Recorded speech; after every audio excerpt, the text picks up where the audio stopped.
शांति। आज मीठे मीठे श्री बाबा ब्रह्मा के तन द्वारा कहते हैं, मीठे मीठे बच्चे। बाबा हमें कहते हैं, देखो कृष्ण को काला, एक किसी जगह एकदम काला काला कृष्ण की मूर्ति एकदम काली, कहाँ पे गोरी, कहाँ पे थोड़ी सावरी दिखाते हैं। का अर्थ आज बाबा हमें बताते हैं कि कृष्ण की मूर्ति काली क्यों होती है। असल में कृष्ण की शक्ल काली, जब कृष्ण कृष्ण जैसे रूप में आएगा ना सत्युग में, उस समय उसका चेहरा काला नहीं होता है, वो तो गोरा होता है। सत्व प्रधान शरीर होता है, आत्मा भी गोरी तो शरीर भी गोरा। गोरा मतलब वो जैसे आजकल लोग गोरा ऐसे बोलते हैं, लेकिन वहां सत्युग की दुनिया की तो गोरापन एकदम अलग ही नेचुरल ब्यूटी होगी। अब वो तो वहां देखेंगे चलेंगे तो देखेंगे। पर बाबा कहते हैं कृष्ण की आत्मा गोरी से काली बनती है, क्योंकि कृष्ण अपने उसी फीचर्स में, कोई भी आत्मा ना, जो उसका शरीर रूपी फीचर्स है ना, वो हर जन्म में बदलता रहता है। और एक आत्मा के फीचर्स दूसरी आत्मा के, मतलब जो शरीर के फीचर्स हैं वो दूसरों के फीचर्स से मैच नहीं कर सकते। तो कृष्ण अपने जो भी उनका रूप दिखाते हैं, मोर मुकुटधारी और ऐसे सब कुछ, ऐसे टेढ़ी टांग करके खड़ा नहीं होगा, ना ही ऐसे मुरली लेके खड़ा होगा। वो तो मुरली बजाते हैं तो ऐसे ही बजा सकते हैं, और क्या। पर कृष्ण अपने उन्हीं फीचर्स में एक ही बार आता है, कृष्ण उस शरीर के फीचर्स। और उस समय उनकी आत्मा और शरीर दोनों गोरे होते हैं। फिर जब कृष्ण की आत्मा जब परम धाम से सृष्टि पर आती है ना, तो उनकी आत्मा सर्वगुण संपन्न, 16 कला संपूर्ण, संपूर्ण निर्विकारी, अहिंसक, मर्यादा पुरुषोत्तम होती है। कृष्ण की आत्मा गोरी मतलब जिस आत्मा में चमक हो, जिस आत्मा में गुणों, शक्तियों, ज्ञान, मर्यादाओं की चमक हो, तो उस आत्मा को हम गोरी चमकीली, जैसे सितारा होता है ना, कई कई सितारे बहुत शाइन करते हैं, तो मतलब कृष्ण की आत्मा में भी इतनी शाइन, इतनी लाइट थी। किसकी लाइट? गुणों, शक्तियों, मर्यादाओं, कलाओं की लाइट। जब आत्मा में गुण होते हैं ना, तो ऑटोमेटिकली उसके कर्मों से पता लगता है ना, इनमें ये गुण है, इनमें ये कलाएं हैं, इनमें ये शक्तियां हैं। हम नहीं कहते ये तो बहुत सहनशील आत्मा है, इनमें तो बहुत सहन शक्ति है।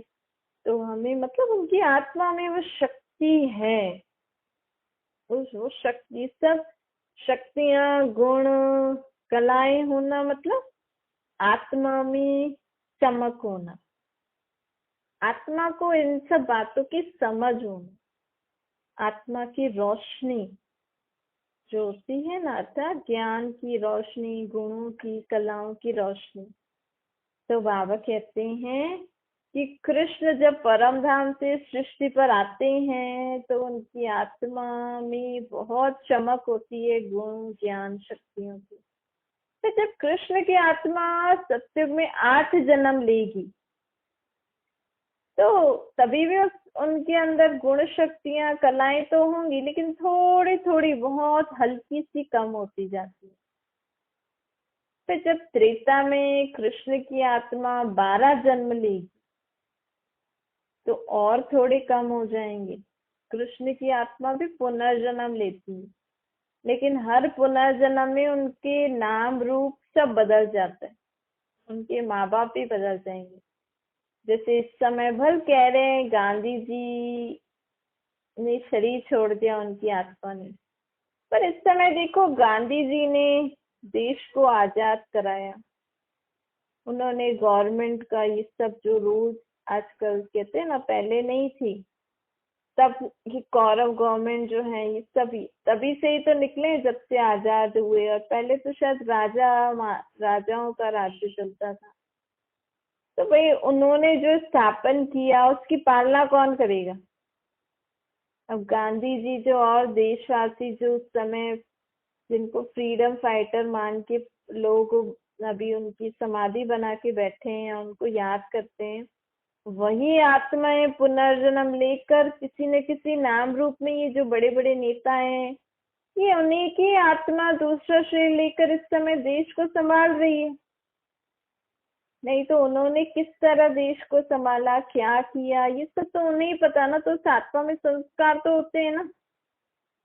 ऐसी कोई भी आत्मा ऊपर नहीं जाती। नहीं, आपके पूर्वज जो बड़े आपके घर से, समझो आपके बड़ों ने कोई बिजनेस शुरू किया और बीच में वो शरीर छोड़ के चले गए, तब उन बिजनेस कैसे शुरू किया, क्या था, किस मतलब उन्होंने क्या सोच के किया, वो तो उनको ही पता होगा ना। अब आपके बिजनेस को बढ़ाएगा कौन? तो वही आत्माएं आपके घर में पोतरे दोतरे बनकर फिर अपने खानदान को बढ़ाती हैं, अपने बिजनेस को बढ़ाती हैं। ऐसे ही बाबा कह रहे हैं, कृष्ण की आत्मा भी जब सत्युग में आई थी, तो वो कृष्ण की आत्मा अपना पहला कृष्ण जैसा शरीर लेकर पाठ बजा के कहीं गई नहीं है। इसी दुनिया में सत्युग में 8 पुनर्जन्म लिए, त्रेता में 12, द्वापर में 21। जब द्वापर युग में कृष्ण की आत्मा आई तो उनको विकारों रूपी सांपों ने डस लिया था और उनकी आत्मा विकारों के वश होकर बुरे कर्म करने लग गई। तब से उनकी आत्मा काली होना शुरू हो गई। तो देखो कहाँ कहाँ पे कृष्ण को बहुत सुंदर, कहाँ पे थोड़ा सुंदर, कहाँ पे थोड़ा सुंदर, फिर कहाँ पे थोड़ा सा सावरा दिखाते हैं। मतलब द्वापर युग में उनकी आत्मा पे ये विकार बुराइयों का कालापन चढ़ना शुरू हो गया। इन विकार बुराइयों के वश होकर बुरे कर्म जो किए उनका लेप शेप चढ़ना शुरू हो गया था। तो कृष्ण की आत्मा जब द्वापर युग में आई तो विकाम क्रोध लोभ मोह अहंकार के वश होकर कर्म किए, तो उनके ऊपर, आत्मा के ऊपर क्या चढ़ गया? लेप शेप। मतलब इस टाइम पे ये बुरा कर्म किया, इस टाइम पे ये बुरा कर्म किया, तो इसको बाबा कहते हैं लेप शेप चढ़ गया। तो ऐसे ऐसे करके कृष्ण की आत्मा सांवरी होती गई। नहीं सिर्फ कृष्ण की आत्मा, बल्कि कृष्ण का सत्युग में जो खानदान था ना, वो सूर्यवंशी घराना था। कृष्ण ही राधे से स्वयंवर करके फिर लक्ष्मी नारायण बनते हैं। उनका सूर्यवंशी घराना, फिर कृष्ण सूर्यवंशी घराना, फिर त्रेता में चंद्रवंशी घराना, राम सीता का घराना आया। तो सभी आत्माएं द्वापर युग में विकार बुराइयों के वश होकर कर्म करते करते काली होती गई, फिर थोड़ी थोड़ी सांवरी होते होते फिर कलयुग में जब वो आत्मा आई, भाई 21 जन्म पापों का बोझा द्वापर युग का, फिर कलयुग में 42 जन्म उन्होंने बुरे कर्म किए, पापों का बोझा। तभी तो कृष्ण की आत्मा को कहीं कहीं उनकी मूर्ति कितनी काली होती। आपने समझा कभी, किसी ने बताया आपको कृष्ण की आत्मा काली कैसे हो गई? और वो लोग तो मूर्ति को काला बना देते। वही फीचर्स कृष्ण के, जो सुंदर वाला कृष्ण है उसके भी वही फीचर्स, वैसा ही रूप दे देते, सिर्फ काला और गोरा कर देते। पापा कहते नहीं, शरीर नहीं, आत्मा काली गोरी होती। और कैसे होती है? जब द्वापर युग में विकारों के वश होते हैं ना, विकारों रूपी सांपों ने डसा। अच्छा, डसा मतलब अपने वश कर लिए, जिसको हम रावण भी कहते हैं। तो बाबा कहते हैं देखो, अब वो कलयुग अंत में 42 जन्म लिए उसने कृष्ण की आत्मा ने। फिर जब कृष्ण की आत्मा जिस शरीर में थी ना, अपने 83 बर्थ लेकर जिस शरीर में कृष्ण की आत्मा थी, जब उस शरीर की आयु 60 वर्ष हुई तो उसमें परमात्मा ने प्रवेश किया। परमात्मा ने उस शरीर में प्रवेश करके कृष्ण की आत्मा को और उसकी पूरी राजधानी को ज्ञान दिया, समझ दी। अपने आप की पहचान दी कि तुम आत्माएं इतनी काली, दुखी, कंगाल क्यों बनी हो, फिर तुम गोरी कैसे बन सकती हो। कृष्ण की आत्मा और उसकी राजधानी को परमात्मा ने ज्ञान देकर जगाया। मतलब हम, क्योंकि बिल्कुल आत्मा एक जन्म लेती है, दूसरा जन्म लेती है, तो पिछले जन्म की बातें भूल जाती है ना। तो ऐसे सोचो, कृष्ण की आत्मा 83 जन्म लेके आई, उसको तो सब कुछ ही भूला हुआ था। और एकदम से कोई अगर हमें आके बताए अपने बारे में, तो हमारे जीवन में हमें सबसे लगता है, तो हम कहते हैं ना, अच्छा हम ऐसे थे ऐसे थे, तो एकदम से वो पुरानी बातें रिफ्रेश हो जाती, एकदम से अच्छा सा लगने लगता है। फिर नया उमंग उत्साह आता है कि हाँ हम फिर से ऐसा करेंगे, तो जैसे नया जीवन हो जाता है। ऐसे ही कृष्ण की आत्मा को भी परमात्मा ने जब ये ज्ञान दिया, तो उसने सुना, समझा और उसको सब सच लगा, तो उसने परमात्मा को याद करके परमात्मा की मत पे चलने का फैसला किया। तब से उनका नया जीवन 84वां जन्म शुरू हुआ। मतलब कृष्ण की आत्मा ने पूरे 83 जन्म लेकर वो पूरी काली कोयले जैसी बनी। फिर एक 84वें जन्म में परमात्मा को उसने इतना याद किया, परमात्मा के ज्ञान को सुना, समझा, जीवन में धारण करके चली कृष्ण की आत्मा, तो वो एक जन्म में गौरी बन गई। एक जन्म में वो सत्युग में जाने के लिए, पहला प्रिंस बनने के लिए, सबसे ज्यादा गुण, ज्ञान, शक्तियां अपने में धारण करने वाली आत्मा, नेक्स्ट टू गॉड बन गई। देखो कहा वो आत्मा कितनी काली, कितनी कामी, क्रोधी, लोभी, मोही, अहंकारी हो गई। और वही और वही आत्मा अपने 84वें जन्म में परमात्मा को उसने इतना निराकार रूप में याद किया, परमात्मा के ज्ञान को सुन के अपने जीवन में अपनी सोच, बोल, कर्मों को बदला। कृष्ण की आत्मा ने भी बदला। देखो आपको विश्वास होता है? देखो तभी तो, अगर आपको विश्वास नहीं होता है तो भाई दिखाते हैं ना। कृष्ण ने माखन चुराया, कृष्ण ने कपड़े चुराए, कृष्ण ने गैयों को चुराया।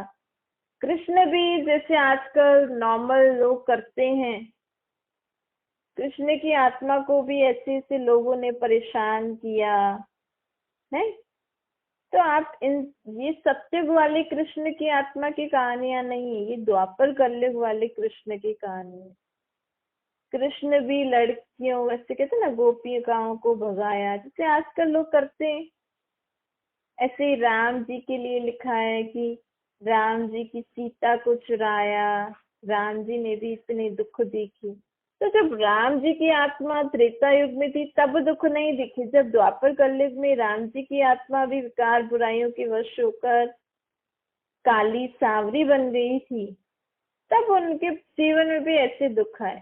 तो ये देवी देवताओं के जीवन में या किन्हीं महात्माओं के जीवन में जो दुख दिखाते हैं ना, जो क्रोध या ऐसी ऐसी चीजें दिखाती है, द्वापर युग कलयुग की बनी हुई। कृष्ण अपने सत्य की दुनिया में अहिंसक होगा, उसमें कोई वहां पे कोई कंस होगा ही नहीं, तो हिंसा करी ही नहीं। ये तो द्वापर कलयुग में कंस जैसे लोग हैं, तो कृष्ण की आत्मा ने भी किसी जन्म में किसी को मारा होगा, जिसकी कहानी बना दी। हमें नहीं पता, नहीं कृष्ण की आत्मा को पता था कि मैं वही हूँ। ये तो परमात्मा ने आकर हमें जगाया, हमें समझ दी, हमें सब सच लगा। क्योंकि शास्त्रों में आटे में नमक मिसल सच तो है ना। भाई गीता में लिखा है ना कि भले आप सोचो गीता कृष्ण ने सुनाई, लिखा हुआ है कृष्ण भगवान वाक्य, लेकिन गीता में ऐसे कई महावाक्य हैं जिनसे हम समझ सकते हैं कि ये कृष्ण की आत्मा के शरीर में कोई और आके ही हमें ज्ञान दे रहा है, कृष्ण नहीं दे रहा है। अगर कोई समझ से ध्यान से पढ़े ना, क्योंकि गीता में ऐसे शब्द लिखे हैं कि मैं अजन्मा हूँ, मैं प्रकृति का आधार लेता हूँ, जब मैं आता हूँ तो कोटों में कोई पहचानता है। अब देखो आज कृष्ण जन्माष्टमी, कृष्ण को तो सब जानते हैं। अगर कृष्ण अपने उस नाम रूप में गीता सुनाने आ जाए तो पूरी दुनिया उनको जान जाएगी ना, समझ में आ जाएगा ना, न्यूज में आ जाएगा ना कृष्ण गीता सुना रहे हैं। लेकिन गीता में तो लिखा है जब मैं ज्ञान देता हूँ ये तो कोटों में कोई, कोई में भी कोई मुझे पहचानते हैं, जब मैं आता हूँ साधारण मनुष्य तन का आधार लेकर। तो मतलब ये वही समय है जब परमात्मा हमें ये गीता ज्ञान दे रहे हैं, और परमात्मा को और परमात्मा के इस ज्ञान को कोटों में कोई हम आत्माएं पहचान कर सुन रहे हैं, समझ रहे हैं।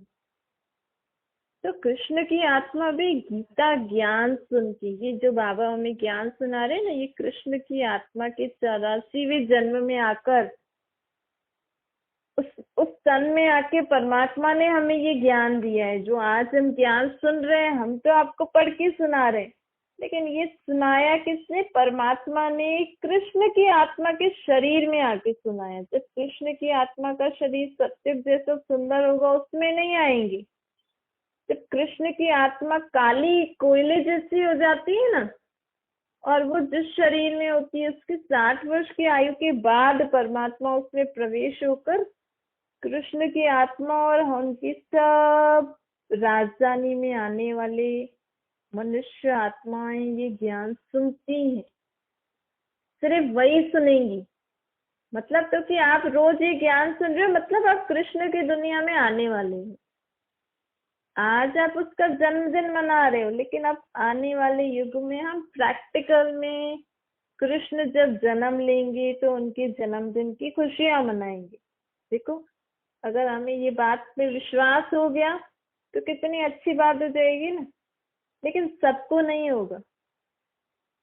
क्यों? क्योंकि ये इस बात को वही सुन सकते हैं, वही समझ सकते हैं, वही समझ की खुशी में आ सकते हैं जो उस दुनिया में आने वाले होंगे। भाई अगर आपने आपने अपने पास्ट में कुछ ऐसा देखा है जिस बात के कारण आपको बहुत खुशी होती है, और आपके साथ में रहने वालों ने उस खुशी का अनुभव ही नहीं किया, तो अगर आपके सामने वही बात का जिक्र आज कोई करेगा, या आप टीवी में देखोगे या कुछ भी कहीं भी सुनोगे पढ़ोगे, तो आपको वही खुशी का अनुभव होगा ना। आज जिन्होंने देखा ही नहीं, सुना ही नहीं, कभी वो उसका वर्णन नहीं कहीं सुना नहीं, तो उनको आप खुश होंगे लेकिन और लोग खुश नहीं होंगे। वो कहेंगे पता नहीं ये इतना खुश क्यों हो रहे। ऐसे ही जब बाबा का ज्ञान हम उन आत्माओं को सुनने को मिलता है ना जो दुनिया में थे, जिस समय इस दुनिया में कृष्ण जी सच्ची में थे, तो उनको ये बातें सुन के बहुत अच्छा लगता है, बहुत खुशी होती है। उनको सच लगता है कि हाँ हम थे वहां पे, क्योंकि हमारी आत्मा में वो रील है, हमने वो देखा हुआ है। तो हमें उतनी खुशी भी होती है कि हाँ बाबा सही कह रहे हैं, हम वहां जाने वाले हैं। तो बाबा कहते हैं जिस तरह कृष्ण की आत्मा अब मुझे याद करके, मेरी बातों को सुन के, मेरी मत पे चल के फिर से काले से गोरा बन रही है, तो हमें भी सिर्फ कृष्ण जन्माष्टमी ऐसे मनानी, आरती कर ली, पूजा कर ली, ऐसे नहीं मनानी चाहिए। जब हम उनका जन्मदिन मना रहे हैं तो हमें भी उनके जैसे गुण, शक्तियां, ज्ञान, वो जिस तरीके से परमात्मा को याद करके इतना ऊंचा बने, हमें भी आज के दिन प्रतिज्ञा करनी है कि हम भी परमात्मा को याद करके अपनी आत्मा को काले से गोरा बनाएंगे। देखो हम कहते कहते ना किसी किसी को, ये बाहर से भले सुंदर दिख रहे हैं, मतलब शरीर सुंदर है, लेकिन अंदर से काले, अंदर से काले मतलब आत्मा काली। इस समय सभी की आत्मा काली है। आपको नहीं, हम तो बहुत अच्छे कर्म करते हैं, हम किसी के लिए बुरा नहीं सोचते। हाँ, बाबा का बनने के बाद आप गोरा बन रहे हो, लेकिन पहले तो हम भी काले थे ना। पहले भले हम बोले नहीं हम अच्छे कर्म करते, लेकिन पिछले जन्मों का आपको थोड़ी पता है। बाबा कह रहे हैं आपकी 63 जन्मों का कालापन आपकी आत्मा में है, मतलब है। तभी तो हम भगवान को याद करते हैं। अच्छा, आप अच्छी कर्म करते हो, आपके जीवन में दुख नहीं है, फिर आप भगवान को क्यों याद करते हो? भगवान को याद तभी किया जाता है जब हमारी आत्मा पे कुछ ना कुछ पापों का लेपशेप चढ़ा रहता है। कुछ ना कुछ हम समझते, अंदर आत्मा कहती है कि ये गलत है, लेकिन समझ नहीं आता है कि क्या गलत है जिस कारण हम भगवान को याद कर रहे हैं। क्योंकि देखो, सत्य त्रेता में कोई भगवान को याद नहीं करते, क्योंकि वहां सच में अच्छे कर्म होते थे, सच में सब अच्छे थे, सच्चे थे। और द्वापर युग से लोग भगवान को याद इसीलिए करते हैं क्योंकि जो मनुष्य कामवश होकर बच्चे पैदा करता है, क्रोधवश होकर गृहस्थी चलाता है, कंट्रोल करके चलता है, लोभवश होके पैसा कमाता है, मोहवश होके अपने परिवार को के साथ चलता है, अहंकार के वश होकर अपने को बड़ा समझ के चलता है, मतलब तो ये पाप कर रहे हैं। आप भले ही बोलो कि तो गृहस्थी बढ़ाने के लिए विकार तो जरूरी है, लेकिन भगवान की दुनिया में भी गृहस्थी थी। भगवान की दुनिया में विकारों से गृहस्थी नहीं बढ़ती थी। तो मतलब हम गलत कर रहे हैं ना, तो मतलब हम कहीं ना कहीं तो हमारी आत्मा पे लेप शिप चढ़ ही रहा है। और सबसे ज्यादा आत्मा काली होती है काम विकार के कारण, जिसको लोग आज गृहस्थी बढ़ाने के लिए समझ बैठे ना, इसी विकार के कारण ही हमारी आत्मा काली हो जाती है। तो आप बड़े भले बोलो हम अच्छे कर्म करते हैं कुछ, लेकिन आप विकारों के वश होकर बच्चे पैदा किए, मतलब आपने पाप किया। क्यों? क्योंकि ये भले, हाँ चलो द्वापर कलयुग में ये नियम था, लेकिन अब तो भगवान कह रहे हैं ना, पहले तो हम समझते थे नहीं है, लेकिन अब भगवान कह रहे हैं। अब भगवान कह रहे हैं कि मैं ऐसी दुनिया बना रहा हूं तो तुम्हें अब इस जन्म में पवित्र रहना है, फिर तुम्हें इतनी शक्ति मिलेगी तो तुम योग बल से बच्चे पैदा करना वहां पे। तो सब प्रकार के पापों से छूट गए ना, आत्मा काली होगी ही नहीं। वो होगी, वो भी थोड़ी थोड़ी कलाएं कम होती, इतनी काली नहीं होती। लेकिन द्वापर युग से जब विकारों के वश होकर वो कर्म करते हैं ना, तो आत्मा ज्यादा काली होती है। तो कृष्ण की आत्मा भी देखो, और किसी को इतना काला नहीं दिखाया, हाँ काली जी को दिखाया है। काली जी कौन है? काल ये जो भले इस समय राधे को लोग गोरा दिखाते हैं, कृष्ण को काला दिखाते हैं, ऐसा क्यों होता है? क्योंकि जिस समय परमात्मा इस सृष्टि पर आते हैं ना, तो उस समय कृष्ण की आत्मा के 60 वर्ष पूरे हो जाते हैं। मतलब कृष्ण की आत्मा ने शादी भी करी थी, बच्चे भी पैदा किए थे, तो उस समय परमात्मा आए।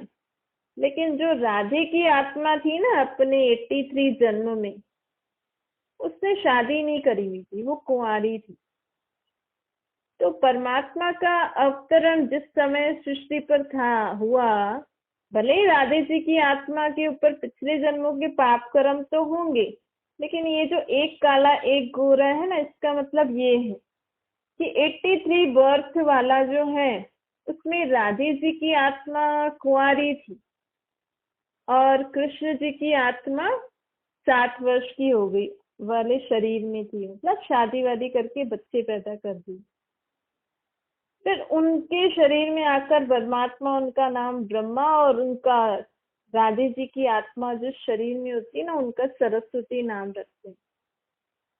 इसीलिए ब्रह्मा को बूढ़ा दिखाते हैं, सरस्वती को जवान दिखाते हैं। असल में ब्रह्मा सरस्वती पति पत्नी नहीं है, ब्रह्मा सरस्वती बाप बेटी। जब शिव बाप ब्रह्मा उनके तन में आते हैं, कृष्ण जी की आत्मा के शरीर में आते हैं, तो वो उनको ब्रह्मा नाम देते हैं। और उस ज्ञान को समझ के सबको सुनाने के लिए सबसे पहले निमित्त बनी राधे जी की आत्मा, जिनको हम सरस्वती जी कहते हैं।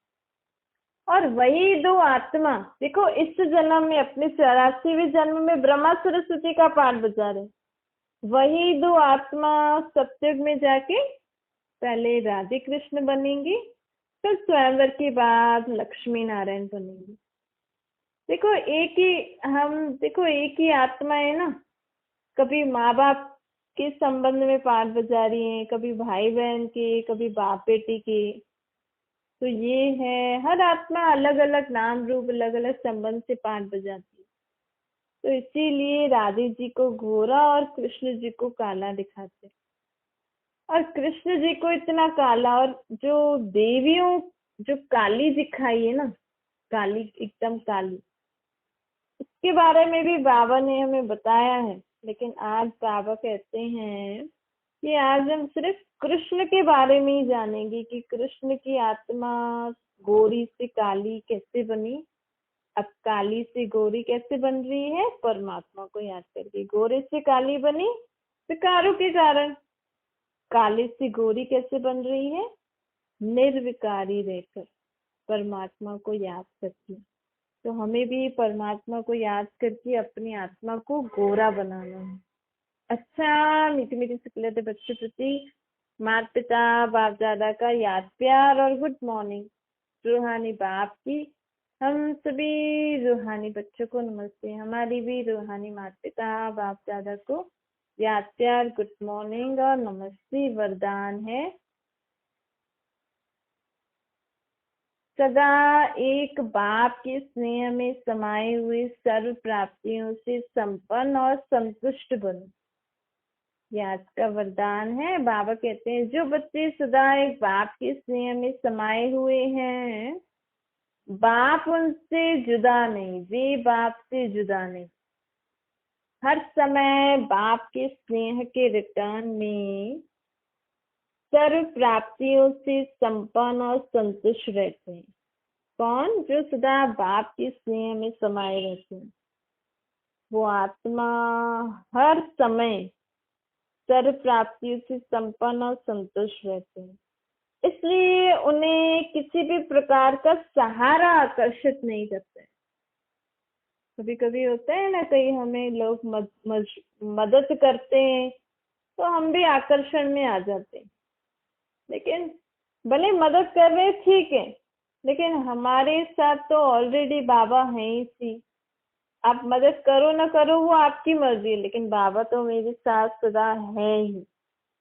स्नेह में समाई हुई आत्माएं सदा सर्व प्राप्ति संपन्न होने के कारण सहज ही एक बाप दूसरा न कोई, इस अनुभूति में रहती है। स्नेह में समाई हुई आत्माओं के लिए एक बाप ही संसार है।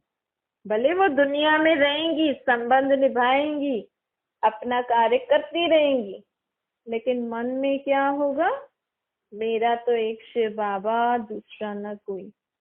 स्लोगन है, हद के मान शान के पीछे दौड़ लगाने के बजाय अपने समान में रहना ही श्रेष्ठ शान है। हद के नाम मान शान के पीछे नहीं भागो कि मेरा नाम हो, मुझे लोग इज्जत दें, मैं अच्छा काम करूं तो मेरी तारीफ करें, मैं अच्छा खाना बनूं तो मुझे अच्छा बोले। आप निस्वार्थ भाव से सदा ये याद रखो कि मैं परमात्मा का बच्चा इस सृष्टि पर पाठ बजा रहा हूँ। मुझे परमात्मा जैसे सबकी मदद करनी है, सबके साथ चल के चलना है, सबसे मिलजुल के सबको खुशियां देनी है। मैं सदा खुश, शक्तिशाली, सुख देने और सुख लेने वाली आत्मा, खुशी देने, खुशियां लेने वाली आत्मा। अपने इसी समान में आप रहो, फिर आपको कोई इज्जत दे ना दे, कोई आपकी तारीफ करे ना करे, कोई आपको अच्छा बोले ना बोले, आपको फर्क नहीं पड़ेगा।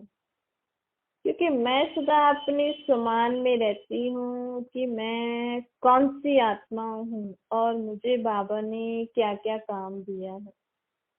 यही श्रेष्ठ शान है। अच्छा, ओम शांति। बाबा को याद करिए।